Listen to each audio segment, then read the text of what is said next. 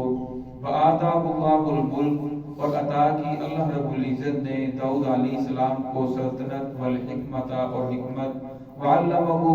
مما یشاء، اور سکھایا جو کچھ چاہا، ولولا دفع اللہ الناس، اگر اللہ رب العزت دفع نہ کرے لوگوں کو، بعضهم ببعض لفسدت الارض، بعض کو بعض کے ذریعے، لفسدت الارض، البتہ زمین کے اندر فساد پھیل جائے، ولکن اللہ ذو فضل،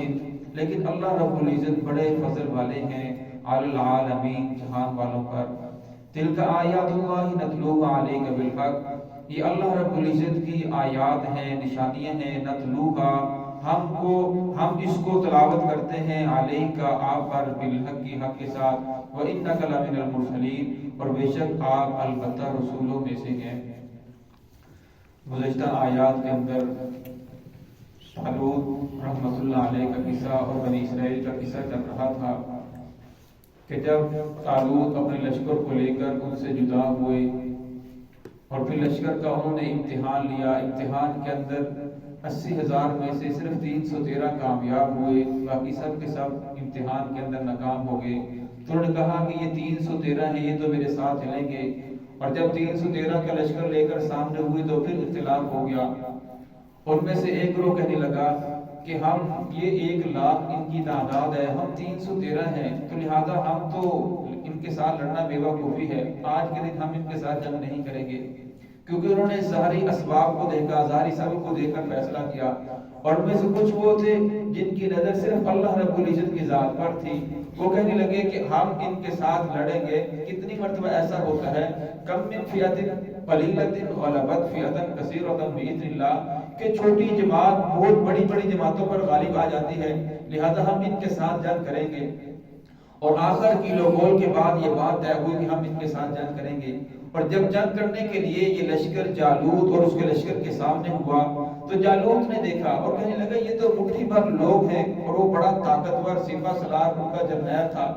اور وہ سامنے ہوا اور کہنے لگا کہ آپ میں سے کوئی ان کے ساتھ جنگ نہیں کرے گا، بلکہ میں اکیلا ان سب کے ساتھ نپٹوں گا۔ اب اس نے میدان کے اندر آ کر للکارا۔ پہلے دور کے اندر جب جنگ ہوتی تھی تو ہر دونوں طرف سے ایک ایک آدمی نکلتا، ایک دوسرے کو للکارتا، جب وہ ایک دوسرے کو قتل کر دیتے پھر اس کے بعد گھمسان کی جنگ شروع ہوتی، تو اس نے آ کر میدان کے اندر للکارا۔ حضرت داؤد علیہ السلام جو اس وقت بچے تھے، اپنے 6 بھائیوں اور اپنے باپ کے ساتھ اس جنگ کے اندر شریک تھے، اور جب یہ جا رہے تھے روایت کے اندر آتا ہے تو ان کے پاس ایک تھیلا تھا، تو راستے کے اندر 3 پتھر بولے کہ ہمیں اٹھا کر لے جاؤ، ہم جالوت کو قتل کرنے کے اندر آپ کی مدد کریں گے۔ تو انہوں نے یہ پتھر اٹھا کر اپنے اس تھیلے کے اندر ڈال لیے، اور جب اس نے آ کر للکارا مسلمانوں کو، تو داؤد علیہ السلام جو بچپن سے بچپنے کے اندر ان کے میدان کے اندر نکلے اور اپنا پتھر نکالا اور گوفن کے اندر ڈال کر اب دیکھا، اب وہ پورا کا پورا لوہے کے اندر چھپا ہوا تھا، صرف ماتھے کی جگہ اس کی خالی تھی، باقی اس نے زرہ بھی پہنی ہوئی تھی، کھود بھی پہنی ہوئی تھی۔ تو اس نے وہ پتھر گوفن کے اندر ڈال کر جب مارا تو اس کی پیشانی کے اوپر لگا، جب پیشانی کے اوپر لگا جو جرنیل تھا وہ نیچے گرا، خون بہنے لگا، تو خود آگے بڑھے اور اسی کی تلوار سے اس کی گردن کو اتار دیا۔ جب گردن کو اتار دیا تو جالوت کا جو لشکر تھا 1,00,000 کی تعداد کے اندر وہ بھاگ نکلے، جب ان کا جرنیل قتل ہو گیا، جب بھاگے تو اللہ رب العزت نے پھر ان لوگوں کی مدد فرمائی اور ان لوگوں کو فتح عطا فرما دی۔ تو اس آیت کے اندر اسی کا تذکرہ ہے، وَلَمَّا بَرَزُوا لِجَالُوتَ وَجُنُودِهِ، اور جب سامنے ہوا جالوت اور اس کا لشکر، قالوا، پھر نیک لوگ جو تھے جو 313 کی جماعت تھی انہوں نے دعا کی، ربنا افرغ علینا، اے میرے رب اڑیل دے ہم پر صبر کو، وثبت اقدامنا، اور ہمارے قدموں کو ثابت قدم رکھ، کیونکہ وہ 1,00,000 کی تعداد کے اندر ہیں، ہم مٹھی بھر ہیں، لہذا ہمارے اوپر صبر کو، ہمارے سر سے لے کر پاؤں تک ہمارے اوپر صبر کو اڑیل دے تاکہ ہم میدان چھوڑ کر بھاگے نہیں، اور ہمارے قدموں کو بھی ثابت قدم رکھ، وانصرنا علی القوم الکافرین، اور ہماری مدد فرما کافر قوم کے مقابلے میں۔ اور تینوں دعائیں ایسی تھی جو موقع محل کے اعتبار سے انہوں نے مانگی تو اللہ نے اپنا فوراً قبول فرمایا، اور جس کی وجہ سے انہیں فتح عطا فرمائی۔ فَحَزَمُوهُمْ بِإِذْنِ اللَّهِ وَقَتَلَ دَاوُودُ جَالُوتَ، فرمایا اللہ انہوں نے شکست دی بِإِذْنِ اللَّهِ، اللہ رب العزت کے حکم کے ساتھ، اور قتل کیا داؤد علیہ السلام نے جالوت کو، آتاہ اللہ الملک، اور پھر جالوت نے جو طالوت رحمت اللہ علیہ تھے بادشاہ بنے، پھر انہوں نے اپنی بیٹی کا نکاح داؤد علیہ السلام سے کیا، اور جب طالوت دنیا سے رخصت ہوئے پھر اللہ رب العزت نے حضرت داؤد علیہ السلام کو بادشاہت بھی عطا فرمائی اور ساتھ ساتھ نبوت بھی عطا فرمائی۔ اور بنی اسرائیل کے اندر یہ پہلے نبی تھے کہ جنہیں اللہ رب العزت نے نبوت بھی عطا فرمائی اور ساتھ ساتھ بادشاہت بھی عطا فرمائی۔ پھر اللہ رب العزت نے انہیں علم سکھایا، ان کے ہاتھ کے اندر لوہا آ کر نرم ہو جاتا تھا، اپنے ہاتھوں کے ذریعے زرہ بناتے تھے، جانوروں کی بولی انہیں آتی تھی، پرندوں کی بولی جانتے تھے، اللہ رب نے یہ بھی فانی نے سکھایا۔ پھر فیصلہ کرنے کا، دو گروہوں کے درمیان جھگڑا ہو جائے تو اللہ رب العزت نے فیصلہ کرنے کا طریقہ انہیں سکھایا تھا کہ فیصلہ بہت اچھی طرح جانتے تھے۔ فرمایا وَعَلَّمَهُ مِمَّا يَشَاءُ، پھر اللہ رب العزت نے سکھایا جو کچھ چاہا۔ وَلَوْلَا دَفْعُ اللَّهِ النَّاسَ، یہاں اللہ رب العزت نے جہاد کا فلسفہ بیان فرمایا۔ وَلَوْلَا دَفْعُ اللَّهِ النَّاسَ، اگر اللہ رب العزت دفع نہ کرے لوگوں کو بعض کے ذریعے، لَفَسَدَتِ الْأَرْضُ، پھر زمین کے اندر فساد پھیل جائے۔ وَلَكِنَّ اللَّهَ ذُو فَضْلٍ عَلَى النَّاسِ، فرمایا اللہ رب العزت فضل والے ہیں علی العالمین، جہان والوں پر۔ فرمایا اللہ رب العزت کا فضل ہے، جب کوئی قوم ظلم کرتی ہے، حد تجاوز کرتی ہے، اللہ رب العزت اس کے مقابلے میں پھر دوسری جماعت کو کھڑا کرتے ہیں جو جماعت اسے مغلوب کر دیتی ہے۔ فرمایا اگر اللہ رب العزت اس کے مقابلے میں دوسرے لوگوں کو کھڑا نہ کرے تو فرمایا پھر زمین کے اندر فساد پھیل جائے، طرح طرح کا ظلم و زیادتی ہو۔ فرمایا جس دور کے اندر بھی مسلمانوں نے جہاد کو چھوڑا ہے تو پھر مسلمانوں نے شکست کو اپنی آنکھوں سے دیکھا ہے۔ فرمایا اگر مسلمان جہاد کو چھوڑ دیں تو یہ مساجد کو، مدارس کو تالے لگ دیں تو مسلمانوں کو زندگی گزارنا مشکل ہو جائے۔ فرمایا جب تک یہ جہاد کرتے رہیں گے تو فرمایا جہاد میری امت کی فقیری ہے، جب تک یہ جہاد کرتے رہیں گے تو ان کے اوپر پریشانیاں نہیں آئیں گی، ایسے حالات نہیں آئیں گے جو ان کو بالکل سکیڑ کے رکھ دیں۔ فرمایا وَلَكِنَّ اللَّهَ ذُو فَضْلٍ عَلَى النَّاسِ، فرمایا اللہ رب الفضل والا ہے لوگوں پر، جو اللہ رب العزت ایک جماعت کے ذریعے دوسروں کو دفع کرتا ہے۔ فرمایا یہ بھی اللہ رب العزت کا فضل ہے جس کی وجہ سے دوسرے لوگ سکون کے اندر ہو جاتے ہیں، اطمینان کے اندر آ جاتے ہیں۔ تِلْكَ آیَاتُ اللَّهِ نَتْلُوهَا، اللہ رب العزت آگے فرمایا یہ جو آپ قصے بیان کرتے ہیں، پیچھے قصہ بیان ہوا کہ ایک ہزاروں کی تعداد کے اندر، وہ لاکھوں کی تعداد کے اندر موت سے ڈر سے بھاگے، اور بھاگنے کے بعد پھر اللہ رب العزت نے موت عطا کر دی، اور موت عطا کرنے کے بعد دوبارہ زندہ کر دیا، اور فرمایا کہ موت ہر حالت کے اندر آ کر رہنی ہے، موت سے بھاگو گے تو بھاگ نہیں سکتے، جہاد کے اندر آ جائے، چارپائی کے اوپر آ جائے۔ پھر آگے فرمایا جو اللہ رب العزت کے راستے کے اندر خرچ کرتے ہیں اور جو نہیں کرتے، فرمایا خرچ کرنے سے مال کم نہیں ہوتا اور نہ خرچ کرنے سے مال کے اندر زیادتی نہیں ہوتی۔ اور پھر آپ نے طالوت جالوت کا جو قصہ بیان کیا، فرمایا یہ قصے اللہ رب العزت آپ کی طرف وحی کرتے ہیں، فرمایا ہم آپ کو وحی کے ذریعے بتاتے ہیں۔ فرمایا یہ بھی محمد الرسول اللہ صلی اللہ علیہ وسلم کی نبوت کی ایک دلیل ہے کہ آپ صلی اللہ علیہ وسلم نے نہ تاریخ کو پڑھا، نہ آپ صلی اللہ علیہ وسلم کو کوئی استاد ہے، نہ کسی کے پاس پڑھنے کے، اور بغیر پڑھنے کے بالکل صاف شفاف قصے بیان کر رہے ہیں اور جس کے اندر عبرت بھی ہے۔ فرمایا وَإِنَّكَ لَمِنَ الْمُرْسَلِينَ، بے شک البتہ آپ رسولوں میں سے ہیں، آپ کی نبوت کی ایک یہ بھی دلیل ہے۔ دعا ہے کہ اللہ رب العزت ہم سب کو صراط مستقیم پہ چلنے کی توفیق عطا فرمائے۔